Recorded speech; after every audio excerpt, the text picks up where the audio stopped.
Hey everyone, Rascal here. And Mama. Welcome to our channel, Paws Animation, in our new segment, Paws on Manga. This is where we cover some of our favorite manga series and recommend them to you all, showing how much we love them. And this time we're covering the little obscure manga, Hero Man. Yes, that's the real title. And all I hear is MC Hammer. Instead of Hammer Man, I hear Hero Man. Don't ask me why.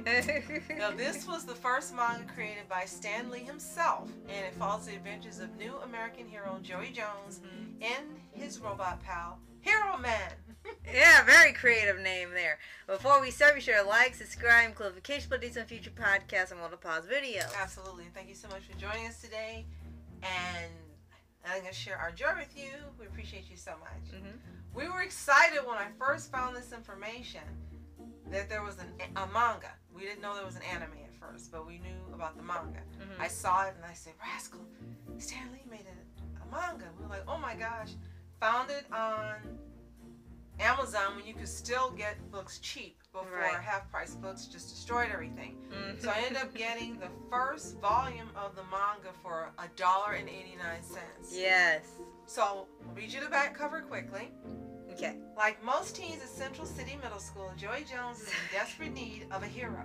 But the hero of his desire isn't someone in tights. Instead, it's the latest technological fad, a remote-controlled bot named the Hayball. Without much in terms of savings, Joey's little hero seems out of reach, but in a twist of fate, not only does he come to possess one of these machines, his new Hero Man comes to life to help him save the Earth from alien invasion. Comics legend Stan Lee returns to manga in Tamon Oda's adaptation of Hero Man, a modern-day superhero tale where size only matters when it comes to one's spirit. Yes. It's very uplifting. It's exciting and uplifting. And you know he loves alliteration when it comes to names. Right. But when we got this manga and started reading, there's just so much action going on within here. A lot. You can't follow a lot of the story. Yeah, that's one big problem with it right now. Now, with the anime version, they do fix that problem by reiterating some certain events, and there is a much better flow and how the robot turns into Hero Man, how he gets the toy, how the villains show up. They formatted much better in the show, but for the manga, there's too much going on all at once, and you're supposed to read the dialogue, the thought bubble, the sound effects, the side words, the asterisk at the bottom, with the characters in the background, the sound effects used in Japanese and English. It's like, wait, which part am I reading again? And by the time you finish, you're not sure what you read. So yeah, it was a little confusing, and it affects the flow of the story itself because you're so caught up wondering where to go to next. And it's not because it's a manga, it's because there's just too much content on the page. Right. Granted, it was his first manga, so maybe he was really excited and he just wanted to get as much in as he could. Or he might have been thinking in terms of a Western comic, where now you know that's all there is talk. Right. And lots of stuff on the page, too much. But he might have been thinking in terms of a Western comic, trying to adapt it for a Japanese manga, and unfortunately it did not translate well for this manga. Yeah, and as you said, the anime does a much better job, but since this is what you usually start with, because you may not even heard of the anime, or the anime is hard to find, this is your first introduction to something like this, and you might get really excited, and then you read it, and unless you are used to this type of format in a manga or a comic, and this is just run-of-the-mill, it may not capture your attention as well, aside from the story and the artwork. Right. The artwork's really good. Yeah, true, it is. It looks good, and they look like they're in their own universe, so it doesn't look like they imitated some other work. Right. And one of my favorite things in here is that I kind of like sometimes when anime has to portray their version of America, and it usually depends on the person who makes it. Sometimes America's non-existent, other times they're overly done, exaggeratedly patriotic, or they're the villains. But for in here, so it was always like, why is it so extreme when it comes to this country when you to portray it? But I can say for here with Stan Lee, the funniest thing to me is that every time you see Hero Man, not only is the robot in red, white, and blue, as you can see the color pattern on it, that every time you see the anime or manga and there is like promotional stuff for it, there's always the American flag in the background so you know it's an American hero. It's like, yes, American hero in a manga. I guess they really want you to know and understand it is America. And like you're going to forget very quickly while you're reading it. Right. And another thing is that I think they're also poking fun a little bit at the, I guess, the more classic version of America. If you think about the names when you hear them, like Joey and Maria, and the setting they're in. He works at a restaurant. She's a cheerleader. They're in school, everything. And I think that's the Stan Lee of it. Yeah. Definitely. I think it's supposed to be like a classic American setting, and then you bring in the modern thing with the robot. And another modern thing is his friend Cy. He looks cool. Yeah. He's got this cool hair that looks like Cowboy Bebop's Right. hairdo. He has crutches, I think. One crutch. Yeah, looks like it, yeah. And he's like Joey's like a classic, as you say, character, and then Cy's like a more modern. I don't know what you call the girl. She keeps putting her leg up so you can see her underwear. Well, we made sure to do that. Pages, they definitely stayed to that fan. Right. It's like, okay, so we remember to do that, ironically.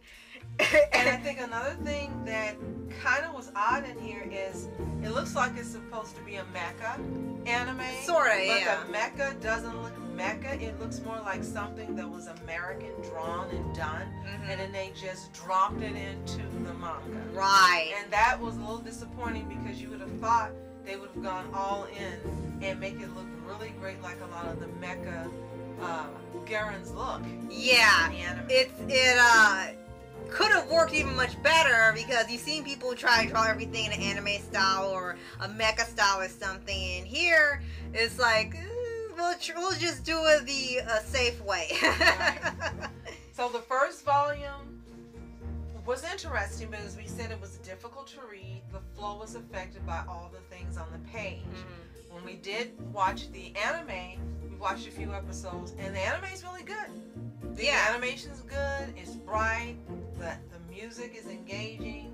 It looks like it sticks to the manga pretty closely. It's not Right. 1-to-1. It's about maybe 70%. Yeah, they change some things around and they drag out some scenes so it's not just immediately thrown into it and it's too much to handle at once. Like the first episode, the entire thing leads up to Hero Man becoming Hero Man. So instead of you just getting the Hero Man and the characters and the villain and then this and that and the other all in one chapter, they're slowing it down so that way you have enough time to get a grasp on everything and you get a chance to breathe before all the action hits later. Right. Now the anime is one season, and disappointingly, it was never dubbed. So you have to watch it sub. Ironically, now, that does affect your viewing because just like the manga, the anime has a whole lot going on.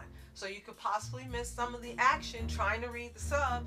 If there's action, I say skip the sub and just watch the action that's going on and don't worry about what's on the screen. Right. The writing on the screen. Right. And then another thing they have in here, besides, as you said, the scene on the skirt trope, like they always have in mangas. Like, but this one's just pretty blatant. Ridiculous. She's a cheerleader.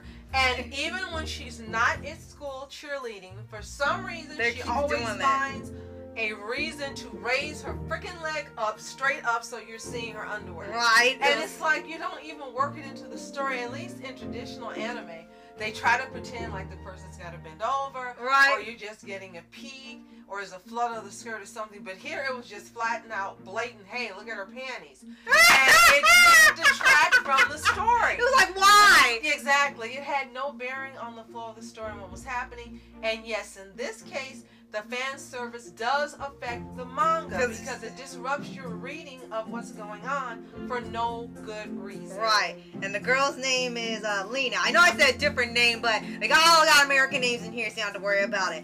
And another funny thing here is that they also leave in the trope we've seen a billion times with shoujo and romance manga where there's always the wealthy paired up with a commoner, and we see that a dozen times over. And yes, they do. The American is the poor one in here. Yeah, of course he is. And then Lena is the wealthy one. Like, of course we had to put that in here. But what I can say is a little different here is that there's no love triangle. There's no competition. They still have the thing where the parents or family don't approve of who she hangs out with.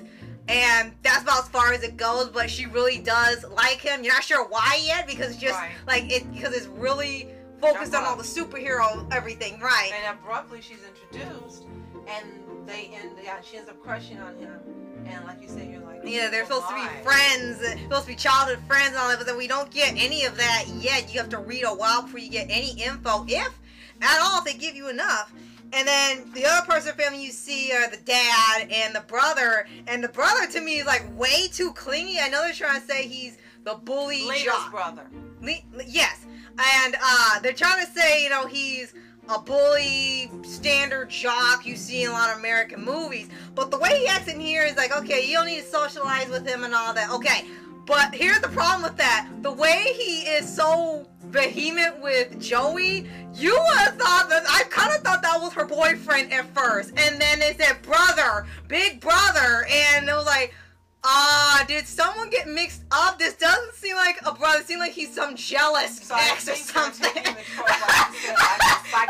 Right. Ashi and her brother. Yeah. It's the same Too much. For this guy is mean and he's violent. A little bit, yeah. And it doesn't get like really graphic or you can't read it in front of others or anything like that. He does seem abusive when you read the page. It seems like he's abusive. Yeah, the undertones really hint towards that. It's like, okay, he's more than just a bully. You just don't mess with him, period. But I can say there's no swearing. There really isn't any blood. They don't see anything innuendo aside from the skirt thing. It is. Aside from that, it's pretty clean to read, so a lot of ages can read it. And I do like the friendship between he and Sai. You can tell they get along. They've been friends a while, and they really like each other and they support each other. So I really like that about the book, right? Because we see so much differently now, where people are always fighting and at odds with each other. Right. It's nice to read something where they're getting along, especially when there's an American character. Right. Now this book, quickly, okay, the copyright is 2010, so it's like 13 years old.